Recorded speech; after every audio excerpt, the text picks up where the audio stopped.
Goody morning! A fresh new day, a fresh new journey. এখন বাজে ঘড়িতে ঠিক 4টে, আমরা 4টের সময় উঠে পড়ে না 3:30টার সময় আমরা উঠে পড়েছি প্রত্যেকে।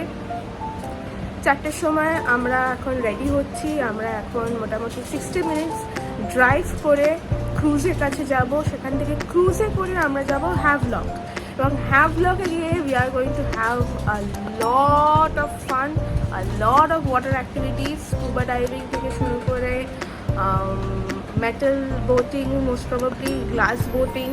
We are going to have a lot of water activities. সব কিছু শেয়ার করবো, so stay tuned. And এরপর নেক্সট দেখা হচ্ছে হ্যাভলকে যাওয়ার জন্য আমরা এখন ক্রুজে করে এখানকার সব থেকে বিখ্যাত and most famous and of course most costly as well Mac ক্রুজে করে আমরা এখন হ্যাভলকে যাব। এবং এই মোমেন্টে 3 জায়গায় লাইন দিলাম, চেক ইন করলাম, অ্যান্ড ফাইনালি চেক ইন করার পরে লাইন দিয়েছি। সকাল 5:30 আমরা বেরিয়েছি, 6:30টায় ক্রুজ ছাড়বে। লাগেজ নিয়ে বেরিয়েছি। হ্যাভলকে আমরা 3 দিন থাকবো, অ্যান্ড ফাইনালি 3 দিন পরে আমরা আবার ব্যাক করবো পোর্ট ব্লেয়ারে। সেপারে দেখা হচ্ছে directly on cruise in Havelock. এই হচ্ছে আমাদের ক্রুজ, যেটা করে আমরা এখন স্বরাজ দ্বীপ তথা হ্যাভলকে যাব।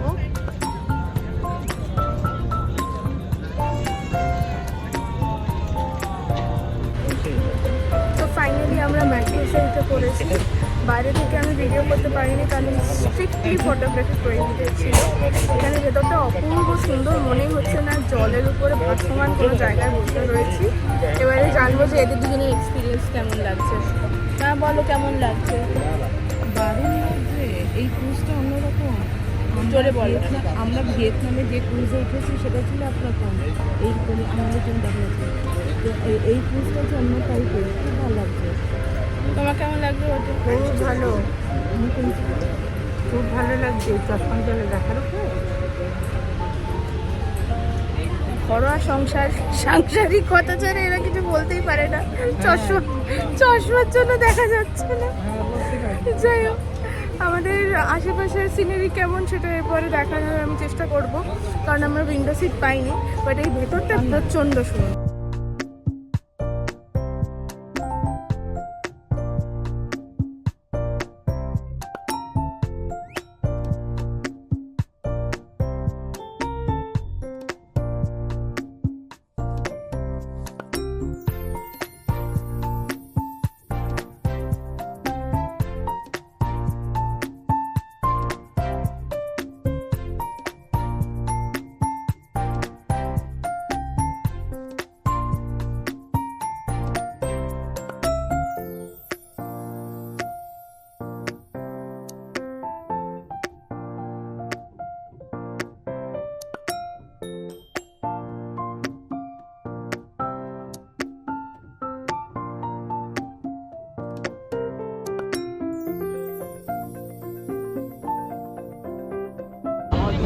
চারিদিকে শুধু জল আর জল, আর জলের মধ্যে দিয়ে আমরা এগিয়ে চলেছি ক্রুজে, ম্যাক ক্রুজে।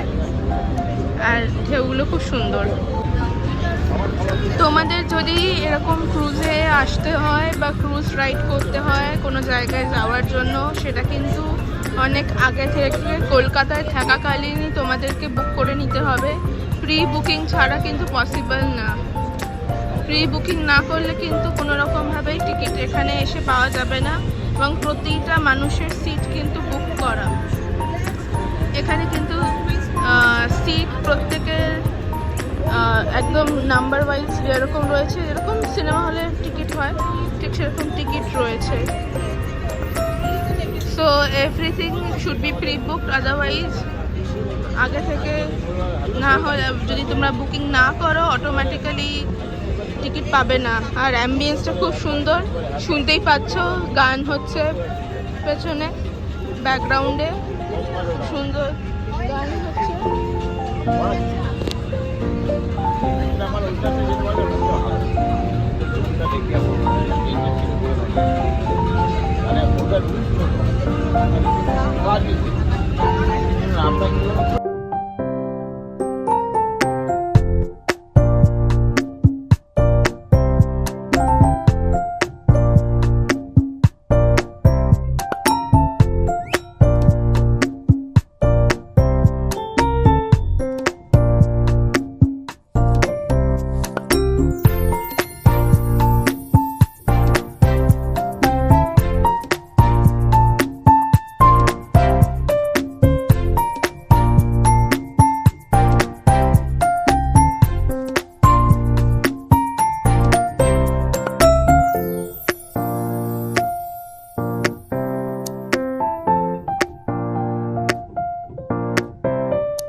আমরা ফাইনালি স্বরাজ আইল্যান্ডে নেমে গেছি। এখন আমরা হোটেলের উদ্দেশ্যে রওনা দিচ্ছি, দ্য হাবড়া কুইন। ওখানে আজকে এখন রেস্ট নেবো, গিয়ে লাঞ্চ করবো, and then finally we will head towards our water activities.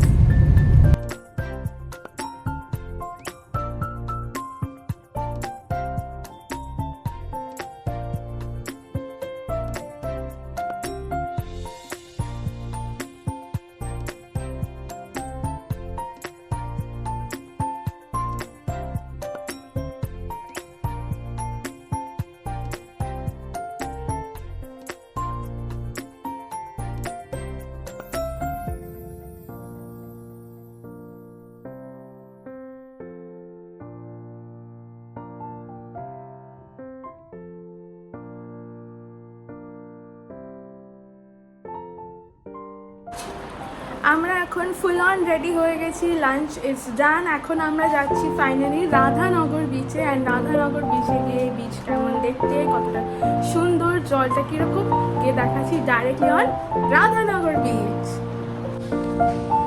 দারুণ ডাব খেলাম, দারুণ। 50 টাকা দাম নিল ঠিকই, কলকাতাতেও 50 টাকা 60 টাকা দাম নেয়, কিন্তু দারুণ এই ক্লাস।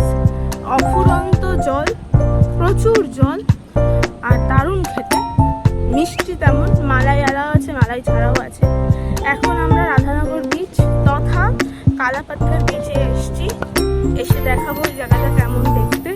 আর অসাধারণ হাওয়া দিচ্ছে, আশা করি তোমরা হাওয়া শুনতেও পাচ্ছ। সমুদ্রে খুব সামান্য গর্জন রয়েছে, দীঘা পুরীতে যেমন সমুদ্রে প্রচুর গর্জন, এখানে সমুদ্রে কিন্তু গর্জন সেরকম অত বেশি বলবো না, একদমই প্রায় নেই। তাও রাধানগর বিচে একটু আছে, গিয়ে দেখাচ্ছি কেমন দেখতে লাগছে এই জায়গাটা। এই হচ্ছে আমাদের রাধানগর বিচ তথা কালাপাথর বিচ। আচ্ছা, তোমাদের মনে একটা প্রশ্ন থাকছে না যে কেন কালাপাথর বিচ নাম হয়েছে? কালাপাথর বিচ নাম হওয়ার পেছনে কারণ হচ্ছে, যখন আন্দামানে ব্রিটিশ শাসন চলছিল, সেলুলার জেলে যখন প্রচুর শয়ে কয়েদি বলা উচিত না, যারা শহীদ হয়েছে, প্রত্যেককে যাদেরকে সেলে রাখা হয়েছে, তাদের উপর অকথ্য অত্যাচার করা হতো, এবং তাদের প্রতি ট্রিবিউট জানিয়ে কালো পাথর নামটা দেওয়া হয়েছে ব্রিটিশদেরকে। কালো পাথর হিসেবে সিগনিফাই করে সেখান থেকে কালাপাথর নাম এসছে, এবং সেইখান থেকে কালাপাথর বিচ। অসাধারণ, ঢেউগুলো খুব সুন্দর, তাও সমুদ্রের গর্জন এখানে রয়েছে। অন্য জায়গাগুলোতে সমুদ্রের গর্জন প্রায় নেই, এখানে তাও অল্প অল্প গর্জন রয়েছে। আর ঢেউগুলো ছোটো ছোটো, খুব একটা বড় নয়, ছোটো ছোটো। আর এই পাশে গাছপালায় ভর্তি, সিনিক বিউটি অসাধারণ।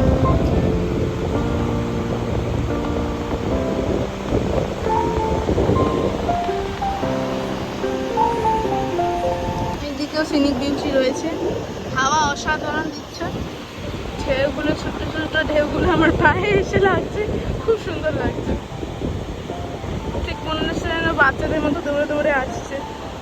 আমি সমুদ্রে স্নান করতে নামবো না বটে, কিন্তু আমি জায়গাটাকে খুব এনজয় করছি।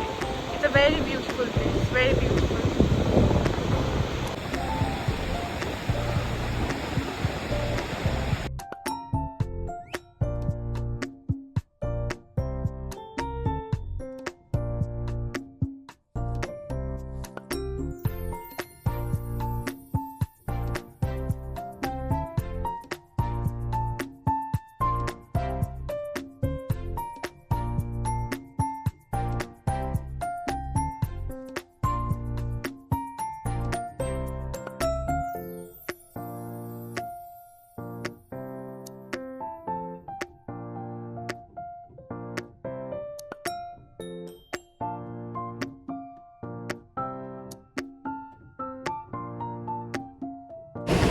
আন্টি কেমন লাগছে ঘুরতে?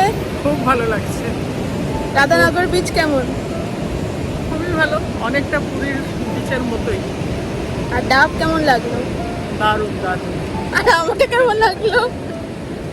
তুমি এক্সেলেন্ট। থ্যাংক ইউ, খুব সুইট। তোমার সঙ্গটা পেয়ে খুব ভালো লাগছে। থ্যাংক ইউ, আমারও খুব ভালো লাগছে। আমি আমার বয়সী একজনকে পেয়ে গেছি।